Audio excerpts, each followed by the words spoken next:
Well, hello and welcome to another IT Wire video with top Australian IT executives. Joining me is David Maunsell. He is the Managing Director of Accenture Digital Australia and New Zealand, and he's the digital lead for Accenture's Australian and New Zealand business. Now, welcome, David, to the interview. And Thank you. Please tell us, what does Accenture Digital do? Who are some of the top clients that you can talk about, and maybe some other industries? And what is your role with Accenture Digital? Thanks, and hi everyone. So just a little bit about Accenture Digital and our Australian New Zealand business. We've got a set of service design offerings, customer and user experience offerings, mobility offerings, and analytics offerings that help our clients put their customers back at the centre of the experience that they're looking to deliver.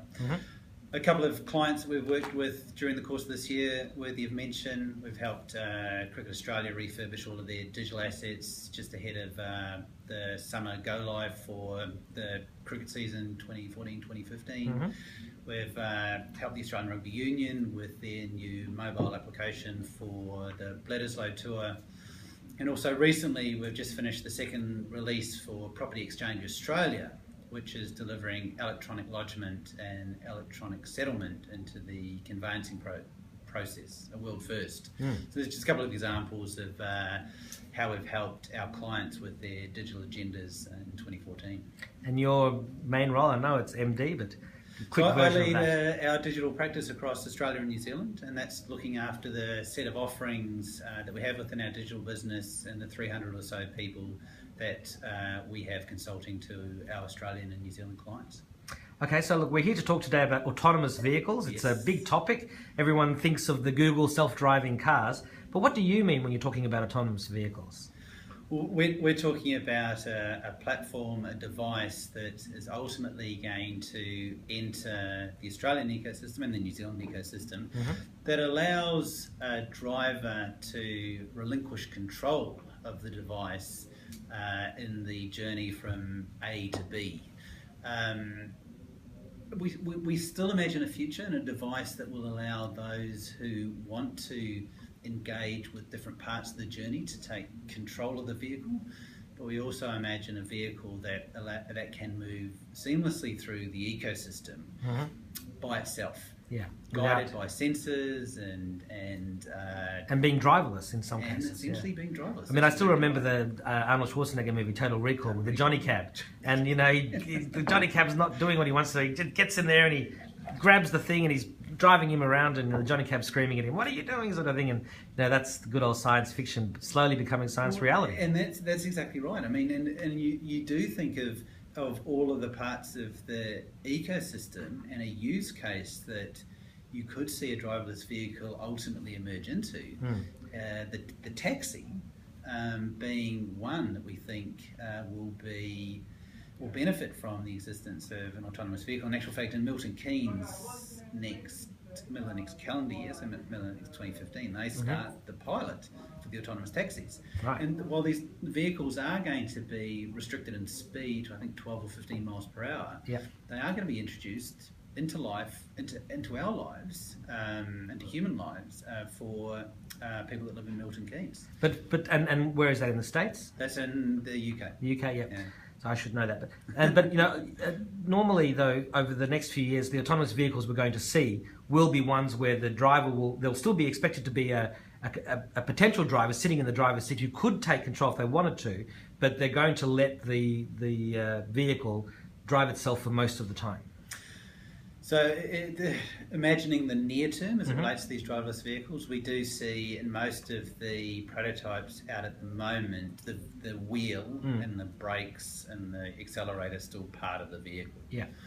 But over time, could you see the evolution of these driverless vehicles where the wheel and the pedals are no longer there? Well, the car that Google built, not the one that's driving around Mountain View at the moment, but the bubble prototype they built, that has no steering wheel and that has no pedals in it. So I mean, we're already seeing it in test form, but it's just not widely deployed. Yeah. You think about the change management associated with getting consumers ready for the change that they're ultimately going to need to embrace as they make their way towards these driverless vehicles.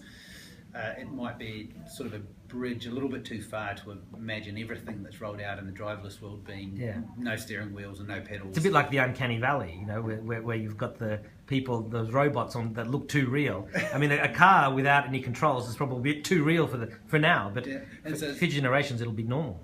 Well, you can imagine that ultimately these devices look more like front-facing and rear-facing interactive zones than cars do at the moment. But, you know, probably... It's a moving lounge room. or a moving bedroom. Or just... Because you can see use cases that allow people to sleep in these devices and... especially, you know, truck drivers and so forth. Well, I was going to ask about truck drivers. I've recently heard about Volvo's autonomous cars. One of them was able to have a driver in the front and sort of 10 cars following behind in like a convoy. And then more recently, there was completely autonomous cars that were trucks they were talking about, although the driver did seem to be there behind the wheel reading a paper. So that's obviously probably one of the places will be coming first, because freight is a big issue that, you know, would be good to be automated. We do see there are opportunities for the introduction of devices that allow the driver to relinquish control of the truck to a piece of software to allow it to, especially when you're out of busy congested areas and you're on the open freeway, to hand control of the vehicle to the machine, and then the driver can take a nap or as a way of managing fatigue, and when they re-emerge from that sleep, to take back control of the vehicle. And that is as a use case to help with the movement of goods from one place to another, but also allow the vehicle companies to use the driverless capabilities that will exist in some of the new trucks that emerge into the marketplace to help them help their drivers manage their fatigue, and ultimately, because when you think about this, help keep Australians safer. I mean, if these devices are helping truck drivers manage their fatigue, that's got to be better for the broader ecosystem. Well, for everybody, for getting goods on time, for drivers not taking drugs, and for reducing the amount of police that are trying to catch drivers that, you know, the truck drivers that are using drugs to stay awake, and the companies that are supposedly, you know, pushing the drivers to drive too much. It reminds me, not to do with the trucks, but of some sort of court case that some guy brought against a company for cruise control. You know, he put his car in cruise control and he went out to the back to make a sandwich, and of course he crashed. They asked him, he said, well, the car said cruise control. He didn't realise it could drive itself. But I mean, but in the future, that'll just be the way it is. Well, in the future, what you'll have is a device that you can turn off or hand over control to, and a device that's not also just about two eyes on the road. Well, there'll be a suite of sensors, right? That's exactly right.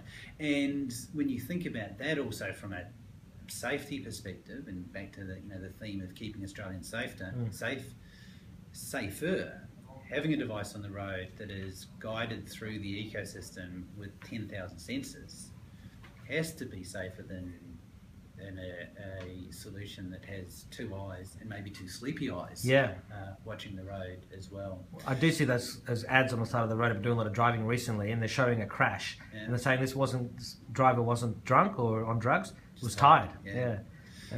And allowing a consumer, a customer, citizen to continue on their way, but not have to worry about fatigue as part of the process, feels like a solution that consumers would ultimately gravitate towards. I want a car like that.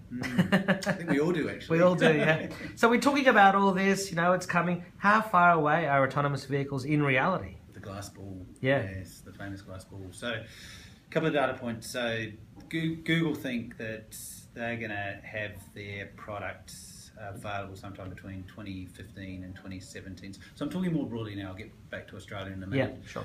The Volvo Drive Me initiative, which is in the process of rolling out 100 of their cars, they'll finish that initiative in 2017. Mm-hmm.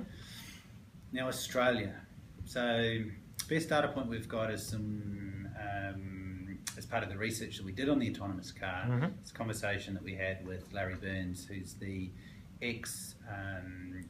VP of strategy for General Motors, and he thinks around the 2018 mark, and that's not about widespread adoption. That's not about, you know, every third one is here in Australia, but that's the arrival of these into the Australian public ecosystem. Yeah. And it feels based on the speed with which the technology is maturing, plus also some of the other readiness activities that need to happen for the ecosystem, that sometime in 2018 that they emerge as into parts of our ecosystem, you could imagine. The one thing I would like to state, and we did pick it up in the research, is that Australia's already at the centre of the global adoption for autonomous vehicles, but on private lands with some mining companies using the autonomous trucks. I have read about those and seen the pictures. Yeah, and they're open cast mines. So to a certain extent, while we're sort of, are they going to arrive into the... They're already here. That's exactly right. They're already here. They're working. Yeah. They're working hard in open cut mines, and driving operational efficiencies into part of some of the mines in the Australian marketplace. We'll get to more about what's happening in Australia. What about the telecommunications networks? If you've got all of these connected cars with all these sensors and probably 5G or whatever it is by then, I mean, what are the telecommunications companies going to have to do to cope with this surge in traffic, tens of millions, hundreds of millions of vehicles and other devices? Well, can I pitch it more as an opportunity? Yeah. So the one thing that we do imagine as part of the creation of an ecosystem to allow driverless cars to make their way through our lives safely and securely through our lives is that organisations that have business operations focused on the provision of mobile and wireless networks will see an opportunity to provide data into the driverless cars and take data out of the driverless cars. Now, and quickly, some of this must already be happening because of all of the GPS tracking devices and other things that's been happening over the past decade. So some of this is happening now. Yeah.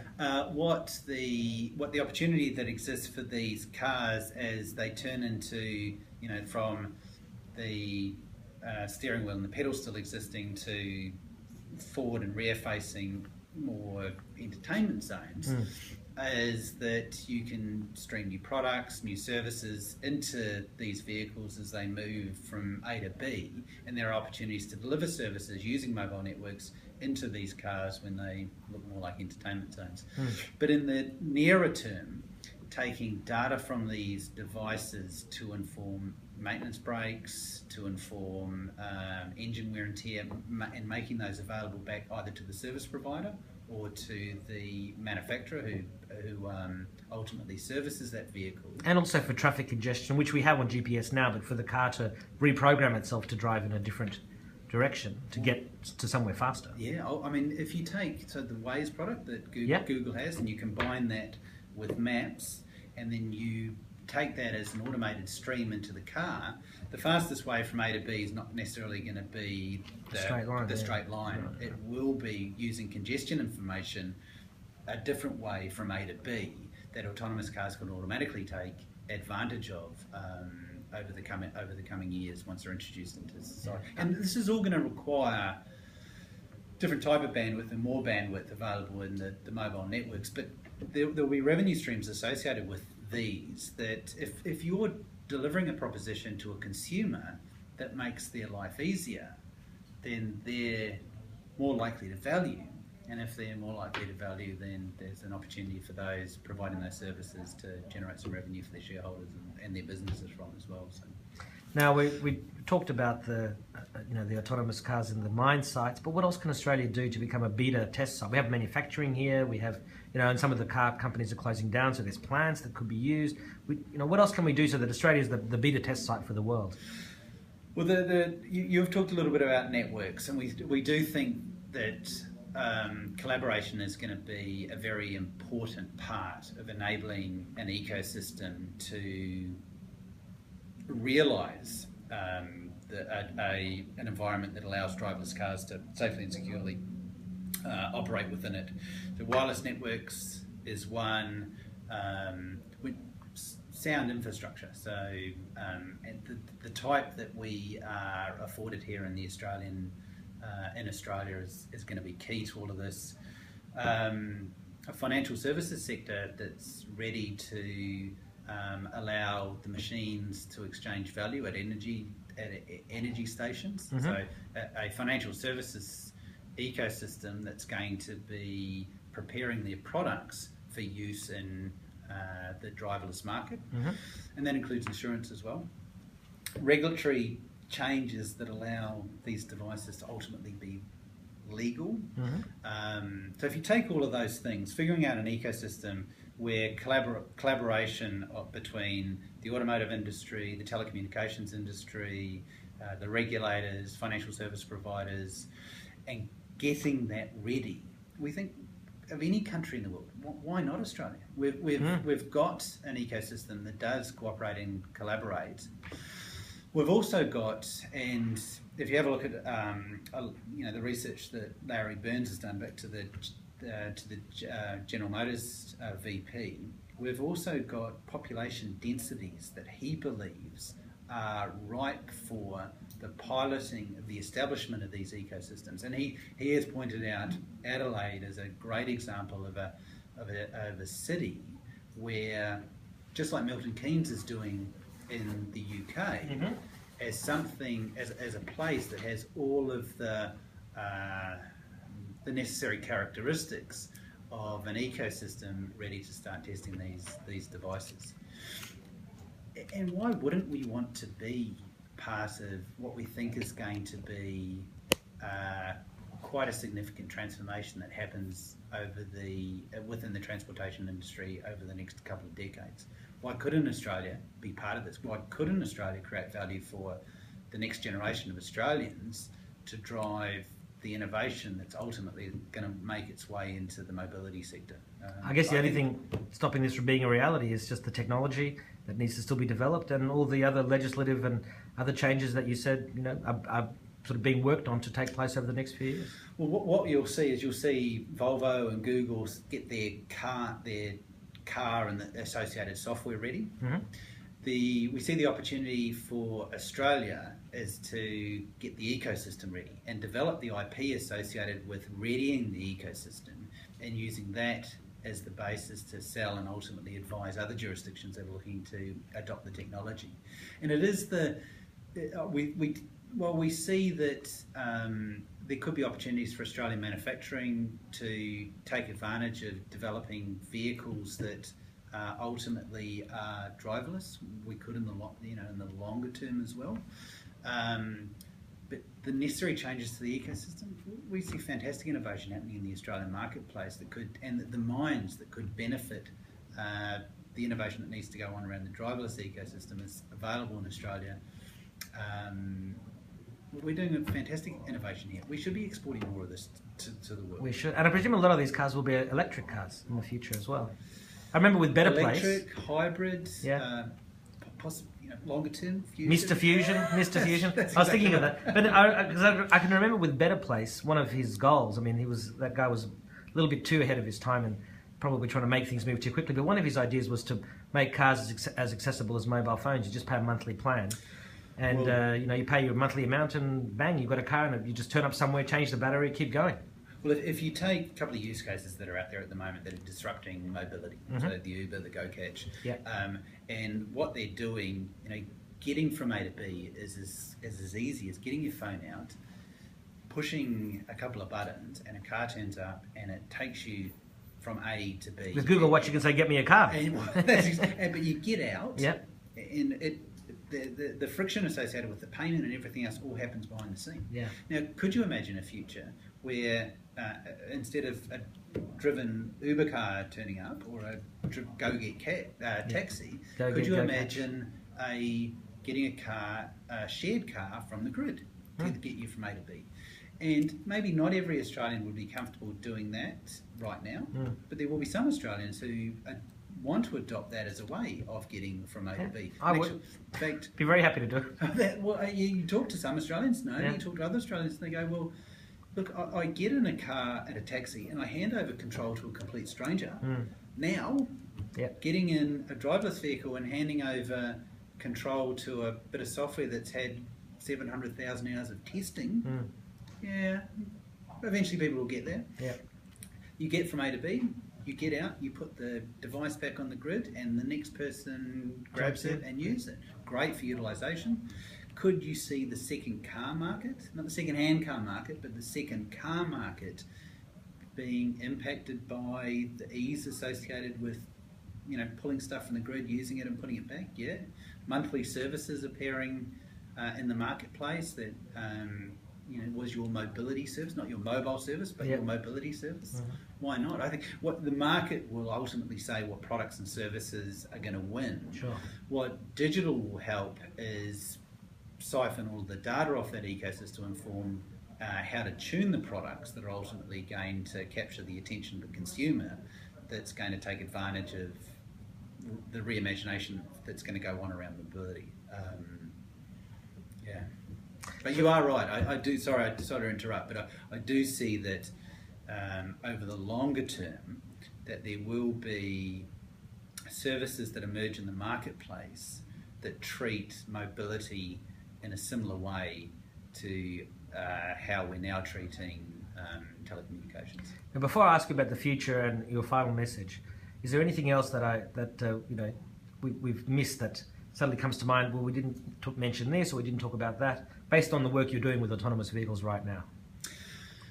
Not that we've missed, but this point about collaboration, we do see the opportunity for Australian businesses to think about their set of products that they've got in the marketplace now, mm-hmm. and the set of customers they're targeting with those products.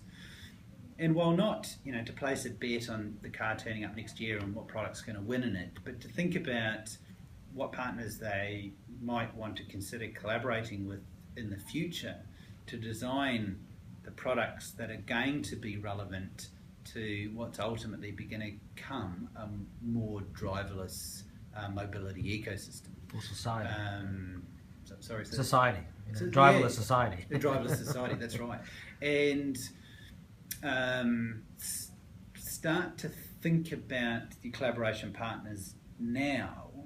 The other thing too is, if there is an opportunity to get a product into the marketplace that harvests data from the existing mobility ecosystem that they can use to start to fine-tune a product that's going to ultimately be relevant for the driverless markets, you would want to start working on that now. Suggest that that's going to provide a competitive advantage over somebody that's not doing that. And think about where an opportunity might exist for that to happen. And the insurance companies with some of the telematics products, the opportunity to harvest data from those to inform not only a set of products relevant to the market now, but the future market as well. Yeah. Well, speaking of the future, I mean, a lot of what you've spoken about, it's in the future, maybe some of it's in the not too distant future, but what's the future going to look like in 10 or 20 years? I mean, we talked about autonomous cars. What about autonomous flying cars, the Jetsons? And once we've got all these things sorted and down pat, how will it look in your mind? Again, that glass ball. The research didn't quite get to the Jetsons, but the Australian market, what we do see, if there is a product that's launched into the Australian marketplace that makes life easier, that makes life a bit more convenient, Australians will gravitate towards it. Well, revolutionise everything. And we see that with contactless payments. I mean, Australia is an adopter of contactless payments. We're number one. And contactless driving. Well, that's exactly right. And you can see that if ultimately we can, and our clients can put products in the marketplace that put the customer at the centre of the experience. The person, the individual, That's right. And make it frictionless, make it seamless, make them feel secure and safe, and extend offers and experiences to them that outweigh the ones they're getting from remaining in control, then we think that's going to be relevant to the marketplace of the future. And we think those organisations that are building up experience from the current mobility, the mobile, not mobile as a mobile phone, but the mobility market, and ultimately using that data to inform the design, the experience, the set of services they deliver into what's going to be sort of the hybrid driverless into the full driverless, will bring us to the flying car. Well, possibly. One mean, day. one day, the flying car, yes. But we'll get closer to the point where they have a relevant set of products and new revenue streams that are targeting a new platform that's going to exist in the marketplace. So, any final messages for RTY readers and for your current and potential customers? Yeah, well, back to repeating a point that I will be accused of repeating, but start to think about something now. I think that for a lot of organisations, they look out to the future.